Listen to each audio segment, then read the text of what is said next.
네, 여러분 안녕하십니까. 오늘 행정계획 강의를 맡은 이진호입니다. 저희가 오늘 이제 봐야 될 강의는 2019년에 들어와서 새롭게 이제 변화되는 행정계획을 가지고 어떻게 투자를 더 할 수 있느냐, 이 부분들을 좀 신경 써서 보는 건데요. 최근에 이제 여러 가지 발표가 많이 났습니다. 행정계획 같은 경우는 실제로 정부에서 발표하는 정책도 많이 달라졌고, 행정계획 자체도 최근에 나오는 이제 신도시 발표라든가 또는 예비타당성 조사 면책이라든가 그래서 예타 면제라든가 이런 사항들 때문에 하반기에 좀 많이 달라지고 있을 그런 내용들이 나오는데, 작년부터 규제가 굉장히 많이 나왔기 때문에 이 규제로 인해서 지금 투자를 하기 좀 어려운 분들, 이런 분들에게 올해는 어떤 투자 방향을 가져가야 될까, 특히나 정부가 규제 이후에 새롭게 균형 발전이라는 어떤 정책을 가지고 새롭게 이 부분을 추진하고 있기 때문에, 예를 들어 투자를 하겠다고 한다면 정부의 정책 방향에 맞춰서 또는 정부가 펼쳐지고자 하는 도시계획 방향에 맞춰서 안정적인 투자를 하는 것이 굉장히 중요한데, 그 부분에 대해서 오늘 특강을 통해서 한번 짚어드리려고 합니다.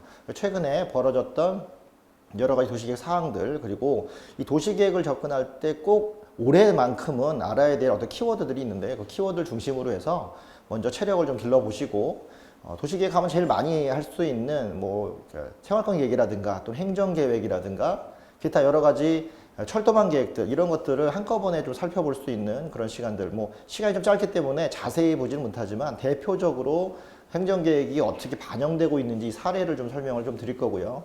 마지막 시간에는 조금 더 특이하게 어디서도 이제 보기 좀 어려웠던 바로 이 최근에 공급과 수요의 왜곡된 현상에 대해서 정책과 연결돼서, 행정계획과 연결돼서 숨어있는 어떤 그 빈틈을 좀 찾아주는 역할을 하기 때문에, 어떻게 보면 마지막 시간 좀 눈여겨보시면 더 좋을 것 같아서 이렇게 준비를 좀 해봤습니다. 열심히 준비했으니까 한번 같이 따라오시면 올 해에도 규제가 많더라도 지속적으로 투자하는데 크게 문제가 없지 않을까 이렇게 생각을 해보고요.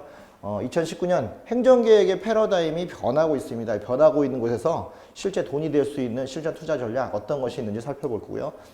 제 소개는 다르게 별로 드릴 건 없고 나중에 좀 참고하시면 됐고, 바로 첫 번째 강의 2019년 행정계획 지역 분석에서 유념해야 될 핵심 키워드 위주로 먼저 강의를 좀 들어가도록 하겠습니다. 이 5가지 키워드인데, 이 키워드가 올 한 해 행정계획이라든가 지역 분석 또는 이런 실전 투자할 때 꼭 염두에 두어야 할 그런 내용들인데 한번 살펴보겠습니다.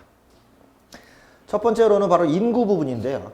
행정계획, 특히나 이 문재인 정부 안에서 가장 중요한 부분들은 바로 이 인구 정책들이 이제 반영이 됐다는 거죠. 작년 또는 재작년부터 한국은행 자료에서 보시면 인구 고령화에 대한 얘기들이 많이 나오고, 주택의 수급이라든가 주택의 발전들, 최근에 들어오는 재건축, 재개발들, 이런 모든 부분들에서 인구 고령화들이 조금씩 반영되고 있다는 것.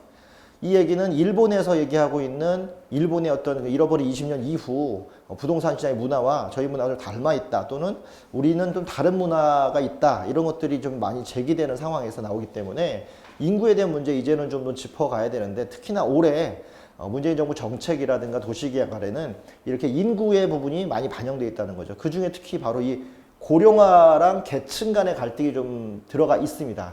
고령화라는 것은 지금 인구가 많이 이제 노쇠화되고 있고 노령화되고 있는데, 그 중에서도 특히 생산 가능 인구가 작년부터 줄어들고 있었고요. 그리고 실제 이 생산 가능 인구는 나중을 위해서도 볼 때 주거를 구입할 수 있는 세대가 어느 정도 되느냐, 이 부분도 돼 있는데, 최근에 노령화된다는 인구들 문제와 관련해서 빈집들이라든가 또 관리 가능성 있는 물건들로 많이 바뀌는 추세를 좀 보여주고 있는데, 그 부분들이 좀 문제가 되고 있다. 그는 결국 문재인 정부에서 추구하고 있는 부담 가능한 주택에 대한 문제로 귀결되는데, 청년들에게는 청년주택들, 신혼부부에게는 신혼부부에 맞는 주택들, 또 다주택자들은 다주택의 사회적 의무를 다하라는 측면에 규제를 좀 하면서 임대주택 등록제를 시행하고 있고, 이런 모든 부분들이 인구와 관련돼서 또 고령화 계층과 관련돼서 결국은 부담 가능한 주택을 선보이겠다라는 정부의 취지가 반영되어 있다. 이런 부분들이 중심적으로 한번 살펴봐야 될 문제들입니다. 자, 또 하나는 바로 생활권이라는 겁니다. 그러니까 2030 서울 플랜이죠. 서울 플랜 이후에 생활권 계획이라는 게 서울시의 도시계획 정책으로 나왔는데, 이 생활권 계획은 바로 도시 기본계획과 기존의 도시 관리계획 사이에 있는 실천적인 계획으로서 최근에 많이 이제 퍼트려지고 있는 부분들입니다. 서울시에서 서울연구원을 통해서 생활권 계획이라는 걸 일반 시민 공청회를 통해서 만들었고, 이 서울 플랜을 더 구체화하는 실천 계획으로서 만들어졌는데, 생활권 계획이 나오면서부터 굉장히 많은 반향을 일으켰고, 이것들이 인천, 부천 또는 경기도, 이제는 각 지역 광역시까지 모든 도시기본계획에 이 생활권 계획이 들어가 있습니다. 물론 이 생활권 계획은 바로 인구와도 맞물려 있기 때문에 인구의 분포에 따라서 그분들이 생활하는 동일 수구권 내 생활권이 어떻게 바뀌느냐가 지역의 집값과 연결된다는 부분들도 같이 살펴볼 수 있겠죠. 그래서 이 생활권 계획은 점점점 이제 구체화되면서 어떤 방향으로 가느냐, 그 지역, 생활하는 같은 지역에서는 바로 이 거점화 작업이 되고 있다는 거죠. 거점은 어떤 한 지역을 특정화시켜서 그 지역에 몰입해서 개발하는 방식인데, 이 거점화 기능이 중요한 이유는 바로 그 거점화를 통해서 자족 기능을 강화하는 도시들이 나타나고 있다는 겁니다. 하남미사지구라든가 특히 다른 지역들, 최근에 나온 신도시 지역들도 인구 거점화를 통한 자족도시 기능을 더 늘려고 하는데, 그 이유는 바로 앞서 말한 인구의 고령화라든가 또는 빈집들이 많이 생기는 인구가 없어지는 소멸화 현상들을 한 곳에 밀집시켜서 개발할 수 있는 임팩트, 또 컴팩트한 개발들을 하기 위해서 자족 기능을 만드는데, 자, 이것들은 최근에 도시 재생과 같이 맞물려 있다는 거죠. 도심 재생은 구도심을 좀 재생하는 방식들인데, 이 구도심 재생 방식들은 어떻게 보면 흐트러져 있는 도심 자체를 하나로 모아서 새롭게 기능을 부여하는 그런 부분이 있다는데, 그 부분은 바로 자족 기능을 좀 더 강화시키고 그를 통해서 거점화, 생활권화를 만들고 있다는 취지고, 올해 정부도 마찬가지고 서울시 자체에서도 이렇게 거점화하거나 도시화를 통해 자족 기능을 통해서 해당 지역이 바로 이 도심 재생 스타일로 넘어가서 신도심과 구도심의 조화로운 균형 발전을 추구한다는 점에도 눈여겨볼 만한 것이 있죠. 세 번째는 바로 기반시설입니다. 기반시설 하면 우리는 좀 생소할 수 있으나 지금은 좀 많이 알려져 있죠. 바로 철도시설, 또 항만시설, 이런 큰 기반시설도 있지만 실제 생활과 맞물려 있는 상하수도시설, 교통시설, 학교라든가 공원 같이 생활하기에 만족도가 높은 그런 시설들이 갖춰져 있느냐, 이 부분이 바로 기반시설이 있느냐의 문제인데, 이 기반시설은 최근에 신도시가 나오면서 주로 어떤 택지에 많이 깔리는 부분들이 좀 있고요. 또 하나는 이 신도시 자체 내에서 기반시설이 있는 신도시와 성숙하지 않은 신도시에서 여러 가지 집값의 차이를 좀 보이기 때문에 신도시 자체 내에서의 기반시설이 어느 정도를 차지하느냐, 이 부분이 좀 중요해졌다. 그 부분은 바로 최근에 정부에서 많이 나오는 생활형 SOC, 이 부분이 이 바로 신도시의 기반시설과 관련되어 있는 부분이어서 올 한 해 많이 추진될 수 있는 생활형 SOC 부분에 대해서 눈여겨보셔야 된다는 점도 한번 체크해 볼 겁니다. 또 하나는 이제 광역화입니다. 광역화는 우리가 늘 이제 보다시피 지역과 지역을 연결하는, 지역이 좀 확대되어 있는 면에서 광역화를 얘기하는데, GTX라든가 KTX 통해서 빠르게 다음 도시까지 갈 수 있게끔 하는 것들, 이 부분은 국토의 한정적인 부분들을, 이 공간의 거리를, 시간의 거리를 좁히는 역할을 한다. 그래서 GTX와 KTX 통해서 광역화를 더 부가시켜서 나중에는 바로 이 거점화 작업으로 넘어가고 있다는 점이죠.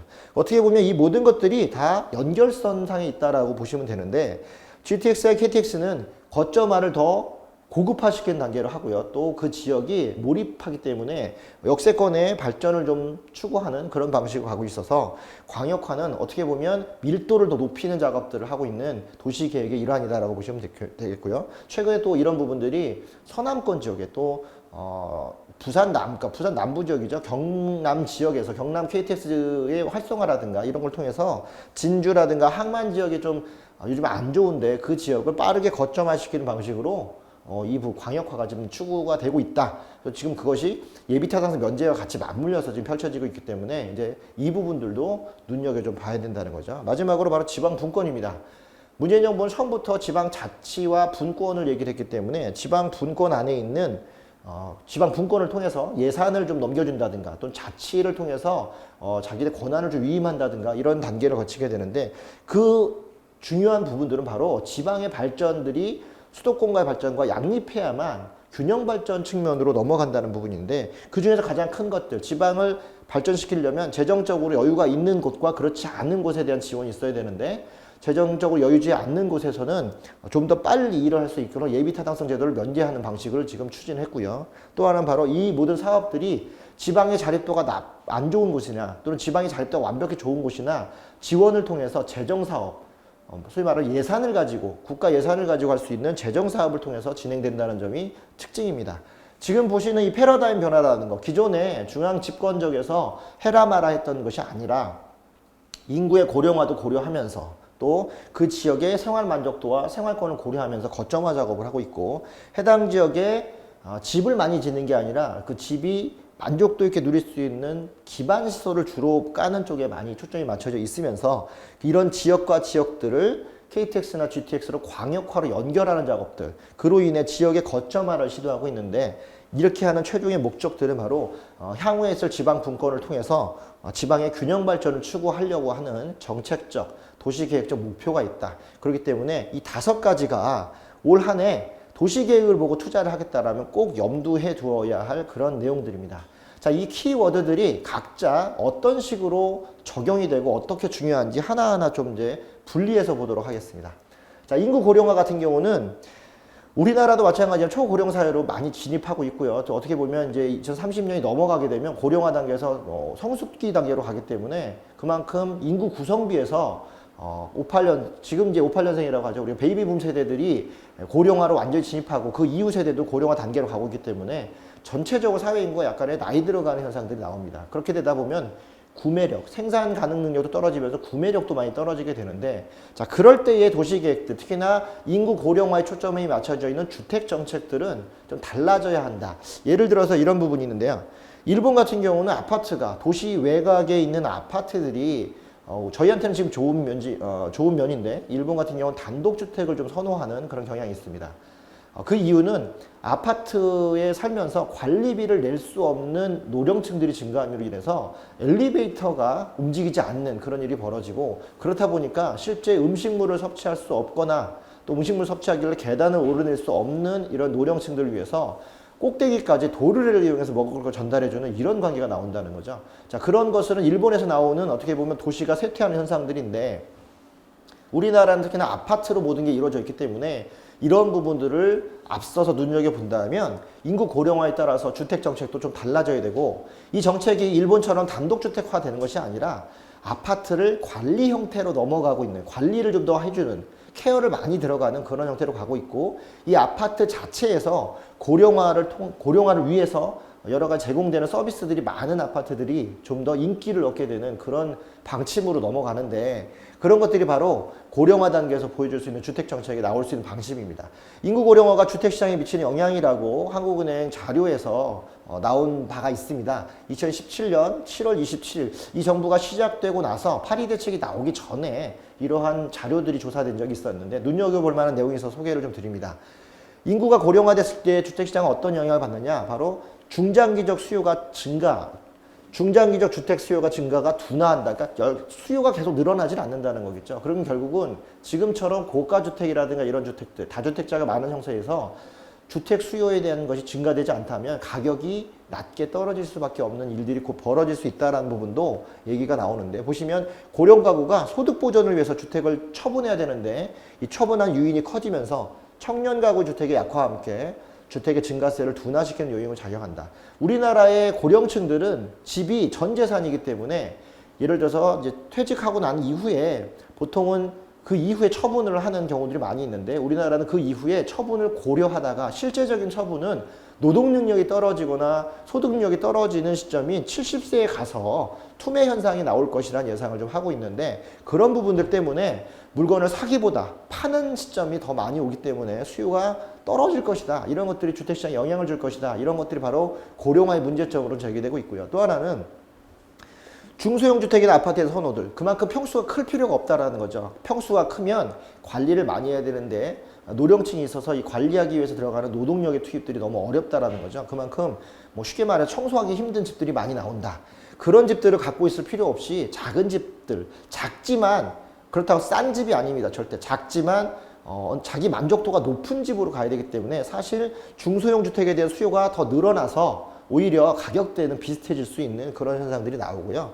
또 중소형 아파트에 대한 수요가 더 늘어날 것으로 보인다는 거. 바로 1, 2인 가구. 1, 2인 가구가 젊은 층에서만 나오는 게 아니라 통계적으로 노령층에서도 1, 2인 가구가 더 증가하고 있는 현상들은 바로 이런 부분들을 나타내고 있다.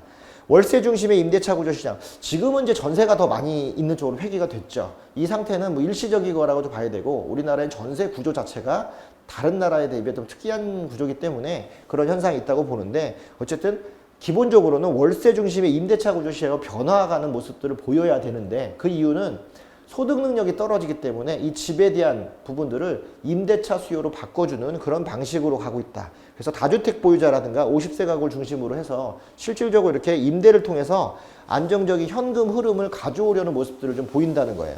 자, 그러다 보면 월세 중심의 임대차 시장 변화가 계속적으로 유지가 되는데, 다만 우리나라의 경우에는 과거에 지금 뭐 아파트들 위주로 돼 있기 때문에 아파트 외곽 시장에 있었을 때 그 외곽 시장의 아파트들은 오히려 전세 구조로 더 변화되는 구조를 좀 볼 수 있는데, 약간의 차이는 있으나 궁극적으로는 전세제도라는 게 있다고 하더라도 사실상 월세 중심의 임대차로 계속 바뀌고 있는 현상들을 볼 수 있는데, 이는 바로 소득과 연관되기 때문에 그 모습이 나타난다 보겠습니다. 자, 마지막으로 주택가격 급격한 조정 가능성은 제한적이다. 우리나라의 지금 이제 현상 상황을 보면 거래량 떨어지고 가격은 올라 있는데 거래가 지금 되지 않은 상태에서 규제가 많다 보니까 다주택자들에 대한 여러 규제 때문에 실제 지금 아파트 가격이 떨어지고 있는 그런 현상이죠. 이것이 언제까지 갈 것이냐. 작년에 과도하게 올랐기 때문에 과도하게 오른 부분들을 지금 이제 상쇄하고 있다, 떨어지고 있다라고 보는데, 지금 이제 일각에서는 국토부 장관이라든가 일각에서도 역시 더 떨어져야 된다 얘기를 하고 있는데, 실제 급격한 조정 가능성이 제한적이라고 얘기하는 거는 이 앞서 말한 인구의 노령화가 주택을 처분했을 때 나오는 소득으로서 모든 걸 살아야 되기 때문에 이 결단이 굉장히 중요한 부분이거든요. 무조건 60세가 넘었다, 65세 넘었다 해서 다 처분하는 것이 아니라 본인의 노동 능력, 최근에는 65세 이상까지도 왕성한 활동들을 하기 때문에 어느 시점에서 이 주택, 물건을 재화로서 환전하느냐, 환금하느냐의 부분인데, 그런 부분의 시기는 지금처럼 거래량이 좀 적고 가격이 올라가고 떨어진다고 해서 급격하게 투매가 나오고, 또 보유세가 올라간다고 해서, 또는 재산세가 올라간다고 해서 단순히 그 오른 폭 때문에 가격을 해지하기 위해서 물건을 판다든가 이런 현상들은 우리나라에서 좀 저조할 것이다 이렇게 예상하는 건, 고령층이 더 많은 주택을 소유하고 있고, 최근에 강남 쪽에서 소유하고 있는 집들의 대부분들은 노년층들이 자가를 소유하는 비율이 많기 때문에 그분들이 굳이 가격이 떨어진다고 해서 무조건 투매한다 이렇게는 볼 수 없다는 점도 염두에 두셔야 되는 거죠.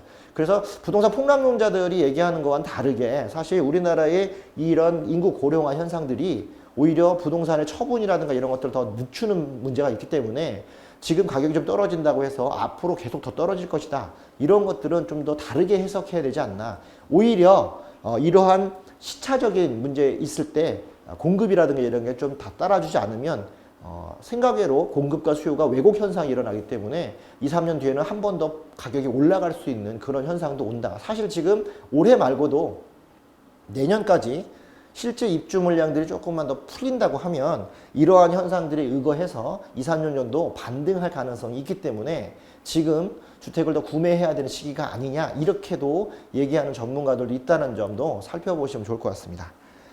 자, 두 번째는 생활권이죠. 생활권에 대한 얘기들은 여러 가지가 있지만 지금 보신 대로 이미지적으로 한번 보시면 됩니다. 생활권이 굉장히 좋았던 지역들은 가격이 올랐다 이런 부분들인데, 자, 천당 밑에 분당이라고 할 정도로, 하늘 아래 분당이라고 할 정도로 분당이 그렇게 좋았지만 실제 지금 판교가 분당을 누르고 평당가가 더 올라가고 있는 이유, 분당과 판교를 비교했을 때 가장 중요한 것들은 과거의 분당 같은 경우는 만족할 만한 생활 수준이 모두 갖춰져 있다. 이래서 신도시 중에 일산과 똑같은 쌍둥이 역할을 하지만 일산보다 살기 좋은 도시로 분당을 꼽았습니다. 실제 분당은 학군도 마찬가지고 생활 편의성도 마찬가지고 굳이 서울에 올라오지 않아도 분당에 생활할 수 있을 만큼 만족도가 높은 그런 지역이었는데, 자, 이제 판교가 그 기능을 완벽하게 갖췄다. 분당엔 있고 판교가 없는 것, 또는 판교에 있고 분당이 없는 것, 이렇게 구분할 수 있는데 실제적으로 분당엔 없습니다만 판교에 있는 것들 중에 대표적인 게 바로 판교 테크노밸리죠. 테크노밸리는 지금과 같은 시대에 가장 중요한 것들, 일자리 창출에 가장 지대한 역할을 하고 있고요. 또 성남시의 재정 수입, 성남시의 재정으로 걷어들이는 지방세 수입에 이 테크노밸리에는 기업체들이 내는 법인세들이 꽤 많은 역할들, 그 역할들을 한다는 거죠. 자, 그렇기 때문에 자족 기능을 갖춘 판교다. 앞서 우리 말씀드린 대로 생활권은 도심재생, 중간에 자족 생활권이라는 것을 만들어내는 게 되게 중요하다고 하는데, 이 자족 기능 도시가 가져올 수 있는 것은 주거 침식뿐만 아니라 일자리가 같이 있어서 가족과 모두가 모여 사는 이런 단계를 같이 갖고 있어야 가능합니다. 우리나라 도시기본계획에서도 마찬가지고 실제 이 생활권계획에서 마찬가지지만 광역교통계획에서도 어떤 얘기를 하고 있냐면, 광역교통계획을 GTX나 KTX를 하는 이유는 이렇게 일자리 창출을 많이 해서 해당 지방으로 사람들이 많이 내려와서 거주할 수 있게끔 하는, 혁신도시도 마찬가지로 그런 역할들을 갖고 있다는 거죠. 거기에는 바로 이렇게 일자리가 같이 있어야 되는데, 일자리가 같이 포함되어 있는 지역들은 지속적으로 평당가가 상승하는 걸 볼 수 있다는 거죠. 그래서 테크노밸리에 대한 유치, 이거에 대한 것들이 열망이 많죠. 일산도 마찬가지고 광교도 마찬가지고 어느 지역이드나 집값이 꾸준히 상승하는 지역에서 바로 테크노밸리가 갖고 있는 자족 기능들이 같이 있다. 또 하나는 고양시도 지금 보시면 이제 고양시장께서 최근에 인터뷰한 내용들인데 가장 업데이트 잘 돼 있는 부분들인데, 경제 특구를 만들겠다는 거예요. 고양시 같은 경우는 화성과 더불어서 인구 100만 도시입니다. 인구 100만 도시면 광역시 형태로 갈 수 있는 정도의 수준인데 그냥 고양시에 머물러 있어서 문재인 정부 때 어떤 얘기를 했냐면 특례시 지정이라는 얘기를 했습니다. 100만이 넘게 되면 도시계획을 스스로 할 수 있는 그 정도의 인구수가 되고 그만큼 자족 기능을 갖췄다라고 얘기할 수 있는데, 자, 그랬을 때 경기도지사의 컨택을 받는 게 아니라 자기 자체 내로 자족도시를 이끌 수 있게끔 하기 위해서는 특별한 기능이 필요한데 그게 특례시 지정으로서 갈 수 있지 않느냐, 이렇게 얘기를 합니다. 자, 이 특례시가 갖고 오는 가장 큰 특징은 바로 자족 기능을 갖췄다, 이 얘기를 하는 거죠. 인구 100만이 넘어갔을 때 특례시가 온다라면 그 특례시가 지정되는 그 도시에서는 좀 더 활발한 투자가 이루어질 수 있기 때문에 오히려 지금처럼 침체되어 있는 때 특례시 지정이 가능한 인구 100만 도시를 노려서 투자한다는 것은 현실적으로 굉장히 알찬 방법이다라고 볼 수 있겠고요. 그 연장선상에서 볼 때 계양 테크노밸리, 최근에 이 3기 신도시로 지정됐던 계양 테크노밸리 같은 경우는 왕숙지구 또는 뭐 과천지구라고 되어 있지만 이 테크노밸리, 계양 신도시만 계양 테크노밸리라는 이름으로 신도시가 지정이 됐다는 점들은 바로 앞서 이렇게 테크노밸리를 같이 끼고 있는 지역의 자족 기능을 활성화한다라고 되어 있는데, 자, 보시면 계양 테크노밸리 같은 경우는 이미 철도망이 다 갖춰져 있고요. 수도권 접근성이 높으면서 공항과 김포공항과 인접해 있다는 점들은 테크노밸리에서 갖고 있는 장점을 다 갖고 있다는 점이겠죠. 자, 그런 것들이 바로 도시만에서 일자리 창출과 자족 기능을 모두 갖고 있다는 점들은 그 말 그대로 생활권을 형성할 수 있기 때문에 도시로서의 기능을 모두 갖춘다. 이런 곳에 투자하는 것은 확실한 투자 수익을 얻을 수 있는 조건이 되기 때문에 그렇지 않은 지역 대비 굉장히 높은 선호도를 보인다는 겁니다.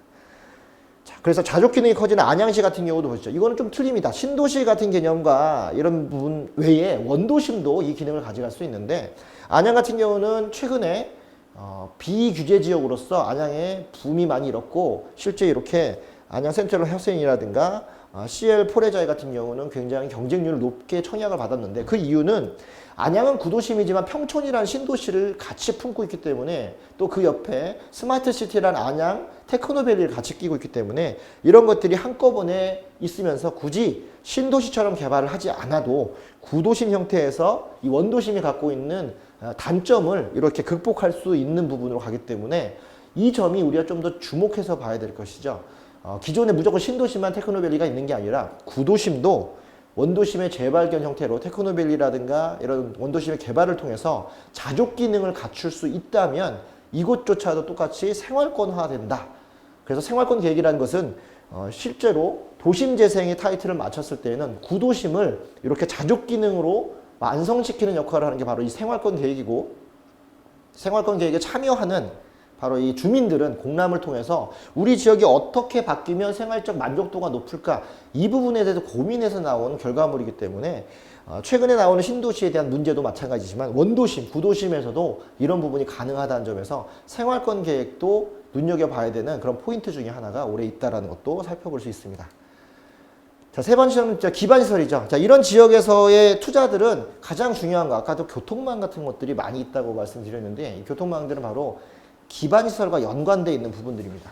자, 기반시설들은 주로 공공택지에 많이 깔리죠. 빈 땅에 택지지구를 지정해 놓고 해당의 상하수도 시설, 그다음에 행정타운, 그다음 학교와 공원을 집어넣은 다음에 일부 지역에다가 LH라든가 이런 쪽에서 택지 개발을 직접 할 수 있는 아파트를 집어넣는 게 바로 이 택지 부분인데, 이 부분을 최근에 공공개발을 통해서 공급하겠다고 해서 공공택지 얘기들이 많이 나오고 있고요. 또 하나 그 외에 민간이 들어갈 수 있는 부분에서 기반시설이 이미 깔려 있거나 어느 정도에 갖춰져 있는 지역에 신도시를 지정을 해서 서울 지역과의 호응성을 높여서 베드타운화 시키는 것들을 막겠다라는 취지로 신도시를 지정을 했는데 이 3기 신도시 같은 경우도 바로 기반시설이 어느 정도 갖춰질 수 있는 곳을 지정했다는 데 의미가 있는데 자, 이 부분들은 바로 올 한 해 추진하고자 하는 사업 중에 바로 이 생활형 SOC 사업이 있다는 점에서 눈여겨봐야 됩니다. 지금 이제 건설산업연구원에서 나온 보고서의 자료에 보시면 어떤 식으로 나오냐면 2019년도 올해죠. 올해 국내 건설 수주, 건설 업체들이 직접 수주해서 일거리 하는 양들이 전년 대비 감소했다.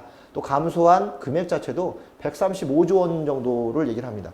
굉장히 큰 금액이죠. 최근에 뿐만 아니라 작년, 재작년에 준공 물량은 늘어나서 입주가 다가오기 때문에 늘어나지만 실제 택지 공급 촉진법이 폐지가 위반이 되면서 실제 택지 공급이 LH로부터 이루어지지 않아서 또 신도시 시장이 되지 않아서 건설사들의 수주들이 줄어들면서 수주가 줄어들다 보니까 인허가도 필요 없어지고 착공도 필요 없어지고 역시 분양률 줄어드는 현상 때문에 건설사들의 건설 위기들이 좀 오기 시작했죠. 건설사들이 이런 것들을 타개하기 위해서 어디로 갔냐면 오히려 도심지로 들어와서 멀쩡하게 있는 건물들, 낡은 건물들을 잡아다가 이 건부지를 일반 민간 부지로 활용해서 가기 때문에 오히려 분양가가 훨씬 더 높아지는 그런 결과를 갖고 왔는데 자, 원칙적으로 지금 2019년도는 이렇게 수주가 줄어들고 있다는 점들을 눈여겨봐야 되는데 자, 여기서 말하는 생활형 SOC는 건물을 짓는 게임이 아니라는 거죠. 건물을 짓지 않고 건물이 깔고 앉아있는 이 토지에 기반시설을 까는 작업들을 하는 것이 바로 이 SOC인데 지금 말씀드린 대로 기반시설을 깔려다 보니까 토지를 건드려야 되는데요. 작년, 재작년 또 올해도 마찬가지로 이 토지가 가장 많은 보상금이 풀리는 그런 시기입니다. 그러다 보니까 올해는 20조 플러스 3기 신도시에 관련된 여러 가지 보상금도 고려된다면 토지 시장이 들끓을 수밖에 없죠. 그러다 보니까 토지를 건드는 사업, 바로 이 토목 사업만 유일하게 돈이 되는 사업으로 지금 돼 있는데 잘 보시면 2016년, 19년, 17년, 18년, 그리고 19년까지 있을 때 각 공공별, 민간별, 토목, 건축, 그다음 주거, 비주거 중에 숫자를 보시면 재미있는 현상들이 있습니다. 공공은 연간 47.4 이게 점점 올라가죠. 연간 47.3 좀 줄어들고요. 41.4 이게 줄어드는 반면에 올해는 조금 늘어난 형태로 보이죠. 공공정책을 좀 많이 핀다고 얘기를 했기 때문에 반면에 민간은 117에서 113에서 103에서 90으로 현격히 줄어드는 걸 볼 수 있기 때문에 민간 건설 수주, 민간 건설사들이 직접 건설에 참여하는 일들이 작아지고 있다. 더 적어지고 있다. 물량이 적어지기 때문에 인허가도 줄고 분양도 줄기 때문에 점점점 공급 자체가 줄어들고 있는 현상을 볼 수 있습니다. 벌써 2016년에 건설이 들어왔다면 2018년에 19년에 준공이 들어와야 될 시기인데 이때부터 물량이 줄고 있기 때문에 20년, 21년까지 이런 때는 더 줄어들 수 있다는 부분이겠죠. 그런데 자, 토목은 38.2 이게 금액입니다. 42.2 거기서 43에서 46으로 토목은 늘고 있다는 거죠. 건설은 줄어드는 토목은 늘고 있는데 이 기반이 토지가 된다는 거죠. 토지 기반으로 한 토목 사업은 늘고 있다는 점들은 결국은 이 정부에서 추진하고 있는 생활형 SOC 사업은 토목과 밀접한 관계가 있다 이런 부분이고요. 그 토목이 해결할 수 있는 부분도 바로 기반시설이기 때문에 결국은 기반시설이 들어가느냐 안 들어가느냐의 싸움이 올해 많이 있다라는 거. 기반시설이 많이 깔리는 지역에 지가가 상승하고 그 지가가 상승하는 지역에 기반시설로 인해서 편의성이 높아지면 가격이 떨어져 있던 주택들도 지방이지만 어느 정도 회복을 가져올 수 있기 때문에 올해는 지역별로 편차가 심할 수밖에 없는 그런 구조를 갖고 있다는 게 가장 큰 특징이라고 보겠습니다. 자, 그래서 이 토목 부분을 증감률도 마찬가지지만 굉장히 토목 부분이 다른 지역에 비해서 높여 있다. 공공하고 토목만 플러스 요인이고요. 나머지는 전부 다 마이너스 요인으로 바뀌어 있다는 것들은 올해 공공 물량 공공도 역시 공급을 하려면 택지를 공급해야 되기 때문에 역시 토목을 같이 끼고 들어가야 되는 부분들이 있겠죠. 올해 기업들이 여러 가지 컨소시엄을 재편을 할 때 엔지니어링 회사라든가 토목 회사들을 인수합병을 하는 게 좀 많이 늘어나고 있는 형식들은 바로 이런 것들을 반영하고 있다는 거죠. 건설사가 이윤 사업을 하는 그 이윤 집단, 이익 집단이기 때문에 살아남으려면 본인들도 수주를 해야 되는데 수주는 급감하고 있지만 어떤 수주는 늘어나고 있다? 기본적인 토목 수주는 늘어나고 있기 때문에 건설사 자체에서도 이 토목을 하는 자그마한 회사들 인수합병을 통해서 자체 토목을 하는 그런 방식들로 살아남을 여건을 맞추고 있다는 것 때문에 이런 점들을 주목해서 보신다면 올해는 토목으로서 접근할 수 있는 SOC, 생활형 SOC에 투자 가능성들이 훨씬 더 열려 있다. 이 부분도 좀 살펴볼 수가 있을 것 같습니다. 네 번째는 광역화 부분인데요. 자, 광역화는 KTX 역세권의 활용화를 잘 봐야 됩니다. 선거가 작년에 끝나면서 지방선거 끝나면서 그 이후에 지방선거 자치단체장이 민주당 사람들로 다 채워지면서 또 지방자치단체장이 건의한 내용들은 지방의회에서 같이 의결을 해야 되는데 지방의회도 대부분의 민주당 계열이고 지방자치단체장도 민주당 계열이기 때문에 이렇게 같은 계열일 때에 이렇게 토목 사업을 한다거나 이런 사업을 할 때 일체감이 더 높아지는 거죠. 같은 마음을 갖고 있기 때문에 그만큼 추진력이 더 좋아지는데 그러다 보니까 본인뿐만 아니라 인접 지역에 같은 세력을 가진 사람들 이렇게 연합해서 우리도 광역화를 하겠다라고 추진하는데 대부분 이런 부분들이 많이 이제 역할되는 게 바로 경남 지역에 많습니다. 그래서 실제 지금 뭐 여러 가지 이제 이슈가 되고 있는 경남지사도 마찬가지지만 부울경 지역에서는 신공항, 김해 신공해야 되는 전면 폐지와 가덕도 신공에 대한 재검토를 요청. 이게 될지 안 될지는 알 수 없으나 그만큼 이 세 곳의 단체장이 추진하고 그 세 곳의 지역 의원들이 같은 생각들을 갖고 있다라면 지방자치단체가 똘똘 뭉쳐서 중앙정부에다가 허락을 구하는 마치 이제 생떼를 쓰는 그런 일이 벌어질 수도 있는데 문제는 이 지방자치단체장들 중에 일부는 중앙정부와 꽤 친밀한 관계를 갖고 있다라는 거죠. 그런 것들로 인해서 뭐 딱히 그것 때문에 그렇다고 보기엔 좀 어렵지만 어쨌든 그런 면이 작용했다고 볼 수 있어서 이번에 예타 면제 사업에서 경남권에 있는 KTX가 예타 면제 사업으로 들어오면서 경남 쪽에 경남지사의 공약이 이렇게 실천되는 역할도 나왔다는 거죠. 자, 이런 것들은 뭐 내년 선거를 의식했을 수도 있지만 어쨌든 간에 과거 경북 고속 전철이 전부 다 부산과 울산 신경주 쪽 외곽 쪽으로 대구를 거쳐서 울산 이쪽으로 연결되어 있는 것들은 뭐 물류도 마찬가지지만 발달된 도시가 그쪽에 있고 인구가 거기서 많이 살아서도 그런 이유가 있습니다. 자, 그렇지만 반대쪽으로 진주라든가 거제, 창원 쪽에 인구가 많이 있지만은 소외당했던 이 지역에서도 KTX를 이용해서 서울까지 접근성을 높일 수 있다면 이런 부분들이 훨씬 더 거점화 작업으로 좋은 거거든요. 자, 이것은 KTX가 갖고 있는 바로 광역화, 거점화 작업에서 일환으로 갈 수 있다. 국토균형발전 차원에서 해당 지역의 광역시를 개발하는 것 중에 창원 같은 경우는 마창진을 통해서 거대한 도시로 변했지만 사실 진해 입장에서는 흡수 통합당하는 것이고 창원 위주로 모든 시가 받았지만 창원 같은 경우는 최근에 여러 가지 해운 조선의 안 좋은 사태 때문에 창원 지역의 경제가 많이 무너져 있다 이렇게 볼 수 있는데 자, 이런 것들을 서울과의 접근성, 광역화를 통해서 바꿀 수 있다라면 이 지역에 또 새로운 거점이 될 수 있고요. 이 부분에 또 하나 중요한 것들은 거제라든가 이쪽 지역은 우리나라가 한국의 밀라노다 이렇게 얘기할 정도로 통영이라든가 가덕도 지역들이 해안벨트가 잘 연결되어 있는 관광지로 돼 있고 부산과 또 연결되어 있는 그런 지역들이 많이 있습니다. 이쪽을 개발하기 위해서는 바다로 진입하거나 항공기로 진입하거나 철도로 진입해야 되는 부분에서 바다 진입도 좀 어렵고 항공기 진입은 기매로 와야 되고 철도 진입은 더 어렵기 때문에 이런 것들이 풀린다면 이제 거제, 창원 이 지역들은 거점화를 통해서 관광화 상품화 될 수 있기 때문에 투자 가치성이 굉장히 높아진다. 특히나 이 통영 지역은 그 문화적인 생태적인 특징도 있겠지만 그런 것들이 더 부과돼서 앞으로 더 주변 지역을 아우르는 관광지로 발돋움할 수 있다라는 그런 역할도 가질 수 있기 때문에 이 남부 내륙 고속철도 서부 경남 KTX라고 하죠. 이런 것들이 KTX 경제 전략에 포함되어 있다라고 봐야 되겠습니다. 그만큼 처져 있는 지방을 돈으로 보상하는 것이 아니라 기반시설로 통해서 통합화 작업한다는 것. 이것이 바로 미 정부에서 추진하고 있는 균형 발전의 한 축이라는 걸 알고 있다면 KTX가 쓸 수 있는 지역, KTX가 필요한 지역, GTX가 깔리는 지역이 더 거점화, 더 고밀도화 된다는 점을 알 수 있겠죠.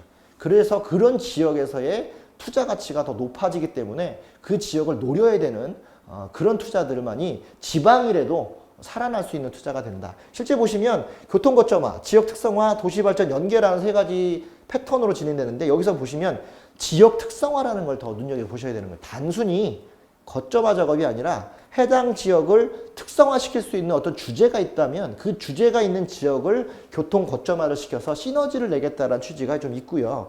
그러다 보면 밑에처럼 이렇게 거점화 작업을 통해서 KTX 중심으로 지역과 지역을 연결하고 KTX 중심 주변 지역은 BRT라든가 다른 교통수단을 통해서 거점으로 연계하는 직업들을 쓰는 거죠. 예를 들어서 오송까지가 있다면 오송 옆에 있는 이 큰 게 세종시가 아니라 오송이 큰 부분에 해당되고요. 옆에 세종시가 있고 세종시가 오송을 통해서 KTX로 서울까지 연결될 수 있는 이런 구조로 간다면 오히려 세종시에 대한 투자들보다는 오송 지역에 대한 투자들이 훨씬 더 정밀하게 들어가야 되는 부분이 있겠죠. 그래서 오송 옆에 있는 조치원이라든가 오송 주변의 산업단지라든가 오송에서 오히려 세종시를 가는 것보다는 청주공항을 가는 새로운 그 철길, 국책사업을 갖고 있는 코레일 단독으로 국책사업을 갖고 있는 그 지역들에 대한 검토가 더 먼저 이루어져야 되는 것은 바로 오송이 거점화되고 있다. 이 부분을 KTX의 역세권 개발로서 본다라면 더 눈여겨볼 수 있는 것이고, 지금 이 남부 내륙 김천에서 출발하는 남부 내륙 서부 경남 KTX지만 김천도 평택과의 사이에서 부발과 문경을 거쳐서 중부 내륙철도가 또 내려오기 때문에 남부 내륙철도, 이제 중부 내륙철도는 향후에 SOC 사업이라든가 기반시설 사업과 더 맞물려서 철도망 계획 중에서는 중부권을 연결하는 굉장히 중요한 포인트를 갖고 있는데, 잘 보시면 그 부분이 충청북도를 거치게 돼 있다는 점.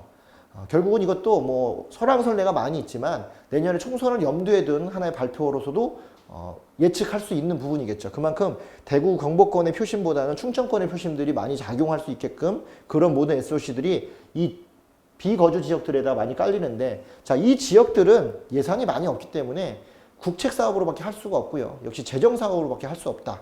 그런데 이렇게 해야 되는 이유는, 사업성이 떨어져도 꼭 해야 되는 이유는 정부 입장에서는 국토 균형 발전 차원에서라고 얘기하는 거고, 야당 입장에서는 표심을 의식한 게 아니냐 이렇게 얘기할 수 있는데, 둘이 어떻게 되든 간에 돈을 벌어야 되는 저희 입장에서는 깔린다라는 전제가 중요하겠죠. 어느 지역이 어떻게 깔리고 어떻게 발전할지를 미리 예측하면서 그 지역의 토지라든가 역세권이 어떻게 바뀔지를 샘플링해 가면서 미리미리 선점할 수 있는 투자를 한다면, 지금처럼 높은 아파트에 대한 투자뿐만 아니라 지역별로의 거점화 투자를 통해서 새롭게 부를 창출할 수 있다는 점들. 어쨌든 그 지역에는 예산이 들어가기 때문에 돈이 들어가는 지역에서는 그 돈의 2배 이상의 효과가 날 수 있는 부가가치가 나온다는 점을 살펴보면 거점화 투자에 좀 더 신경을 많이 쓰셔야 된다.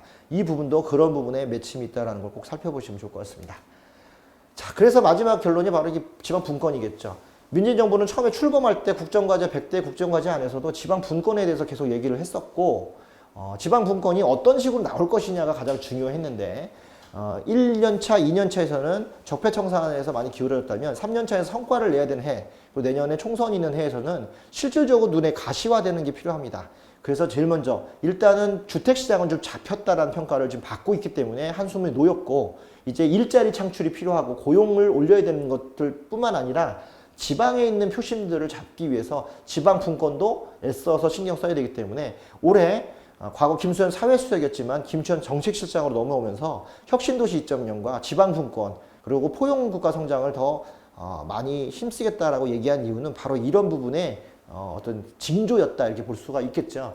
실제 예비타당성 면제와 재정사업이 지방분권의 가장 큰 핵심이고요. 그를 통해서 전체적인 균형 발전을 이루겠다라는 게 큰 목표입니다. 그렇게 따져본다면 지금 이 그림에 나와 있는 모습들은 최근에 발표된 예비타당성 조사 면제된 구역이 어디일까 나온 거죠. 잘 보시면 누가 봐도 크게 비인기였던 지역들의 이 빨간 선들이 있는 걸 보면 해당 지역은 신경 써서 하지 않으면 깔리지 않을 그런 지역들을 정부가 직접 돈을 대서 깔겠다 이런 취지인데, 비슷한 예로 서울시도 그런 적이 있습니다. 서울시 도시철도 계획 안에서 강북에 있는 우이신설 연장선이라든가 난곡선이라든가 목동선 그리고 실제 면목선 같은 경우는 서울시 재정사업을 하겠다, 서울시 예산으로 하겠다고 얘기를 했었는데, 그 이유는 강북 개발을 위해서 그것들을 하지 않으면 안 되는데 사업성을 따지자 보니까 사업성이 좀 덜 나오는 거겠죠. 그렇다고 해서 이를 방치하면 그만큼 지역 발전에 해가 오기 때문에 서울시 예산으로라도 그걸 해서 지역의 어떤 몰입도를 높여주겠다는 취지인데, 역시 이 예타 면제 사업은 그런 쪽에 초점을 맞춰져 있다 이렇게 볼 수 있는데, 자, 이 부분 여러 가지 뭐 정치적인 성향들이 좀 섞여는 있겠지만 어쨌든 정부의 입장에서는 지역 균형 발전이라는 명분을 가지고 할 수 있는 사업 중에서는 잘 맞아떨어진 그런 발표라고 볼 수 있고, 그 중에서 예비타당성 면제가 빠진 지역이 바로 신분당선 호매실 부분이겠죠. 신분당선 호매실 연장선 같은 경우는 예비타당성 조사를 많이 했습니다. 했음에도 불구하고 계속 나오지 않았는데, 이 부분은 어떤 거와 비교할 수 있냐면 동탄 신도시, 동탄 2신도시의 트램과 비교할 수 있습니다. 동탄 이신도시의 트램은 동탄 이신도시를 분양할 때부터 분양가에 트램 조성 비용들이 다 포함돼서 분양을 했기 때문에 돈을 걷어놨어요. 이 걷어놓은 돈을 언제 써야 되느냐? 국가의 보조금이 일부 내려와야 되는 그 돈을 합친 금액을 써야 되기 때문에 그러니까 국회에서 그 예산이 통과되면 같이 추진할 수 있는 그런 부분인데, 역시 이 홈앤실도 돈이 깔려 있다는 거죠. 홈앤실 주변 지역에 아파트 분양을 할 때 분양가에 이 지역의 교통망 해소를 위한 분담금이 포함이 돼 있다는 거죠. 자, 그랬으면 깔아줘야 되는데 사업성이 없다고, 안 된다고 안 깔아줬다는 부분들인데, 재밌는 부분들은, 자, 이 홈앤실 구간은 광역교통망 기본계획에는 없습니다. 근데 광역교통망 시행계획에는 있다는 거죠. 결국은 시행계획은 사정이 바뀌었을 때에 늘 수 있는 실천적인 계획이라고 본다면 실제 이거는 할 수밖에 없는 건데, 그 이유는 또한 어떤 것이냐?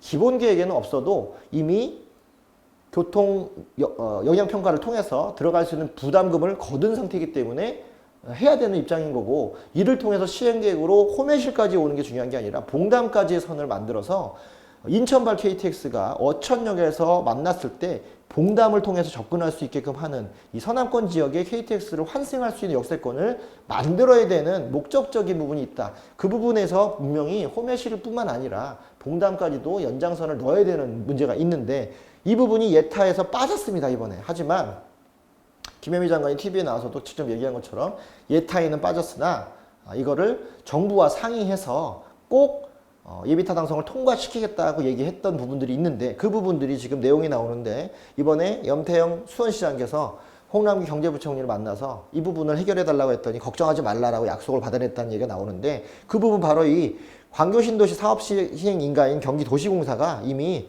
해당 지구에 돈을 걷어놓은 상태이기 때문에, 그 부분 걷어놨기 때문에 크게 예산을 더 투입할 게 없이 약간의 지방자치 예산과 서울시 나라의 보조금만 넣을 수 있는 재정사업으로도 충분히 가능하다. 예비타당성 조사가 면제가 되지 않았다 그래도 필요성이 있다라면 역시 재정사업으로서 가능하다는 거기 때문에, 이런 부분들이 바로 앞으로 변화될 수 있는 지역들에서의 모습들입니다. 그렇다면 이렇게 예비타당성 조사가 면제되는 뿐만 아니라 재정사업이 투자된다면 실제 돈이 들어가는 투자가 되기 때문에 해당 지역의 일자리라든가 또는 공사들이 이렇게 진행이 될 것이고, 자, 이런 공사들은 어디서 확인할 수 있느냐? 실제 해당 그 지역의 홈페이지라든가 또는 국책사업 같은 경우는 조달청 홈페이지를 통해서 해당 지역을 바꾸려고 하는, 뭐 도로 공사를 한다고 하면 공사하는 업자들에 대한 비딩, 소위 말하면 입찰을 거친다는 거죠. 그 입찰에 공고가 나오는 걸 보시면 실제 진행되는구나 안 되는구나 알 수 있기 때문에 이 부분과 연관해서 살펴보시면 이런 도시계획들 또는 행정계획들이 실제 언제 진행되고 언제 끝나는지를 알 수가 있습니다. 자, 이래서 중요한 부분들, 앞에 5가지를 살펴봤는데 가장 중요한 핵심들이라는 것은 다 연관돼 있다는 거죠. 그래서 실제 앞에서 한번 더 훑어보시면 이렇게 인구의 고령화를 통해서 계층 간의 갈등이 나온다는 점들, 부담 가능한 주거를 창출하기 위해서 지금보다 집값은 더 낮아져야 되는데, 그렇지만 이 고령화를 통해서 접근할 수 있는 부동산들이 좀 달라지고 있다는 모습들인데, 이런 것들은 생활권과 거점화를 통해서 나타나고, 거점화는 자족기능 도시 기능을 갖추는 걸 중심으로 하는데, 이 부분은 도심 재생까지도 연관이 돼 있다. 또 이런 지역들은 기반시설들을 주로 깔아야 되는데, 일반적으로 택지에 까는 경우도 있지만 지금처럼 신도시 안에 기반시설이 깔려 있다면 그 중심 지역을 더 육성화시키는 작업들을 하는데, 그를 위해서는 생활형 SOC라는 새로운 어떤 패턴으로 접근을 한다. 일반적인 항만 교량 같은 것들이 아니라 실제 생활하는 데 필요한 상하수도 시설이라든가 다리라든가 교통망 연결, 도로 확장 등을 통해서 이 기반시설들을 더 높여주는 역할들을 하는 것이고요. 그런 것들이 도시와 도시 간의 문제라면 바로 광역화를 통해서 해결할 수 있고, 이 광역화는 앞서 말한 거점화 작업을 더 강화시키는 역할을 한다. 이런 모든 것들은 바로 문재인 정부에서 추구하는 지방 분권화에 연관돼 있고, 지방 분권화는 올해 정책실장 김수현 정책실장이 얘기했던 것처럼 국가 균형 발전의 첫 해로 지금 삼고 있기 때문에, 균형 발전을 통해서 지방자치가 뿌리내리게 하고 지방의 균형적인 발전을 통해서 지방과 서울 간의 주거의 불평등도 이런 식으로 해결하고, 꼭 서울로 올라와서만 사는 것이 아니라 그 지방에서도 자족 기능을 가지면서 함께 거주할 수 있게끔 테크노밸리라든가 여러 가지를 지방에 내려보내고, 다만 접근하기 편하게, 서울을 올라오기 편하게, 중심지를 진출하기 편하게 교통망을 통해서 연결한다는 방식들, 이런 방식들이 잘 맞는 방식이라고 보기 때문에 아마도 이 부분이 올해 추진돼야 될 가장 큰 키워드로 볼 수 있습니다. 이 5가지 키워드를 잘 익혀놓으시고 본다라면 이 기반 하에서 이제 도시계획을 우리가 어떻게 볼지를 판단할 수 있는데요. 이 도시계획에 관해서는 5분 쉬었다가 진행하도록 하겠습니다.